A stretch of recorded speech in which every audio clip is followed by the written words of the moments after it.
আজকে যারা বলছে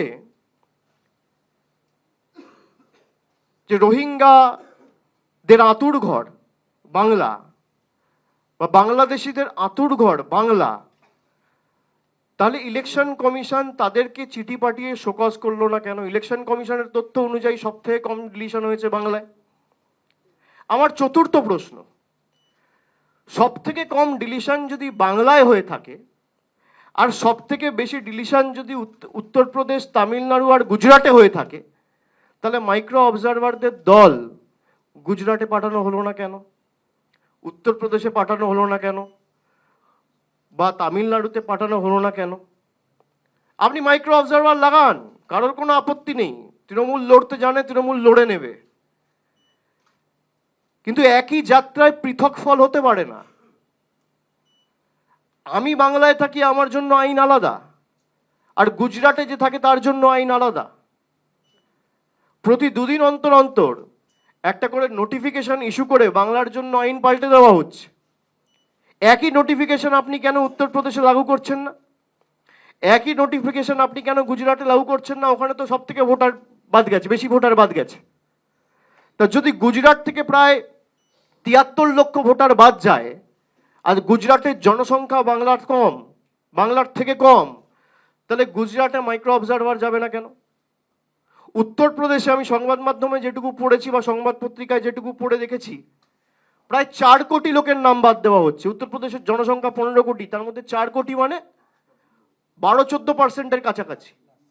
তাহলে সেখানে মাইক্রো অবজারভার যাবে না কেন? সেখানে স্পেশাল অবজারভারদের নিয়োগ করে পাঠানো হবে না কেন? সিলেক্টিভলি বাংলার জন্য কেন হবে?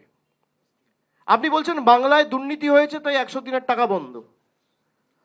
কত ভুয়ো আর্টিকেল বেরিয়েছে যেখানে দেখা যাচ্ছে বিজেপির নেতারা একটা বেনিফিশিয়ারির নামে 10টা বাড়ি নিয়েছে।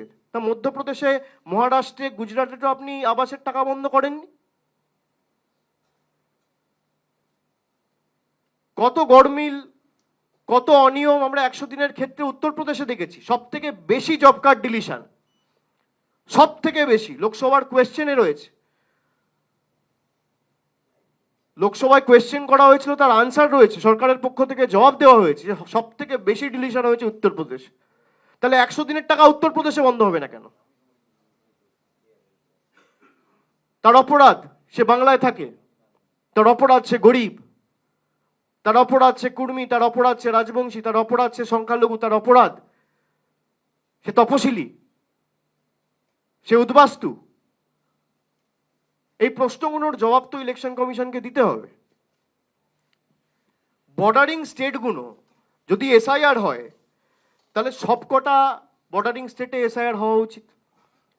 আমার পরের প্রশ্ন ইলেকশন কমিশনের কাছে, যখন এসআইআর ঘোষণা হলো তখন বলে দেওয়া হলো যে বাংলায় 55%, 45% না 50% ম্যাপিং পাওয়া যাচ্ছে, আর বাকি ম্যাপিং পাওয়া যাচ্ছে না। তাদের তথ্য অনুযায়ী দেখা যাচ্ছে প্রায় 89% ম্যাপ ডেটা রয়েছে। তাহলে ইলেকশন কমিশন কেন 10 কোটি বাংলার মানুষের কাছে কান ধরে ক্ষমা চাইবে না? এটা তো আপনার ডেটা, আমার ডেটা নয়। ড্রাফট লিস্ট অনুযায়ী দেখা যাচ্ছে যে প্রায় 89.65% ম্যাপিং হয়েছে, আর আপনারা এই মানুষের মধ্যে আতঙ্কের পরিবেশ তৈরি করেছিলেন যে 45% ম্যাপিং হয়েছে, বাকি পাওয়া যাচ্ছে না। তাহলে কেন ক্ষমা চাইবে না?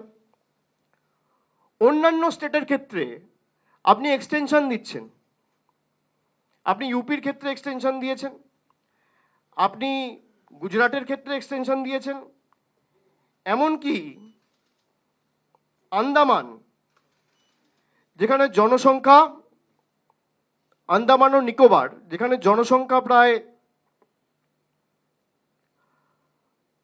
সব থেকে কম, সেখানেও আপনি 7 দিনের এক্সটেনশন দিয়েছেন। উত্তরপ্রদেশে আপনি 15 দিনের এক্সটেনশন দিয়েছেন।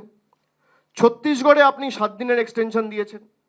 মধ্যপ্রদেশে আপনি 7 দিনের এক্সটেনশন দিয়েছেন। গুজরাটে আপনি 3 দিনের এক্সটেনশন দিয়েছেন। আপনি তামিলনাড়ুতে 3 দিনের এক্সটেনশন দিয়েছেন। তাহলে বাংলা এক্সটেনশন দিলেন না কেন? তার কারণ কি?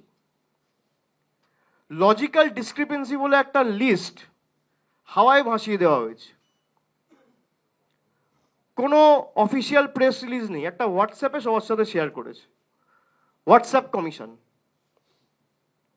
সব কিছু হোয়াটসঅ্যাপে লিক করে, তার স্ক্রিনশটও আমাদের কাছে রয়েছে। লজিক্যাল ডিসক্রিপেন্সিতে আপনি বলছেন 1,36,00,000 লোক এমন রয়েছে যাদের কোনো না কোনো সমস্যা রয়েছে, বাবার সাথে কোনো বয়সের পার্থক্য রয়েছে, যাদের নামে কোনো বানানে ভুল রয়েছে, বাবার নামে কোনো বানানে ভুল রয়েছে, যাদের অ্যাড্রেসের সমস্যা হয়েছে, বা যাদের পদবিতে কোনো একটা বানান ভুল রয়েছে। 1,36,00,000। এই ডেটাটা ইলেকশন কমিশন কবে রিলিজ করেছে? আমি যদি আপনাদের জিজ্ঞেস করি, সংবাদ মাধ্যমে কেউ বলবেন আমাকে কবে রিলিজ করেছে? ধরুন 16 তারিখ ড্রাফট ইলেকটোরাল রোল পাবলিশ হয়েছে, এই ডেটাটা ইলেকশন কমিশন কবে রিলিজ করেছে? আমি জানি না, তাই আপনাদের জিজ্ঞেস করছি। September on the 16th। আপনি এটা দেখুন, look at the competency of election commission.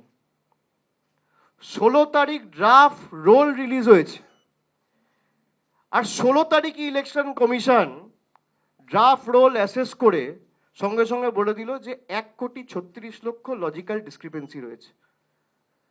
আমি জানতে চাই ইলেকশন কমিশনের কাছে কি জাদুকাঠি রয়েছে। এবিপি আনন্দ, এগিয়ে থাকে, এগিয়ে রাখে।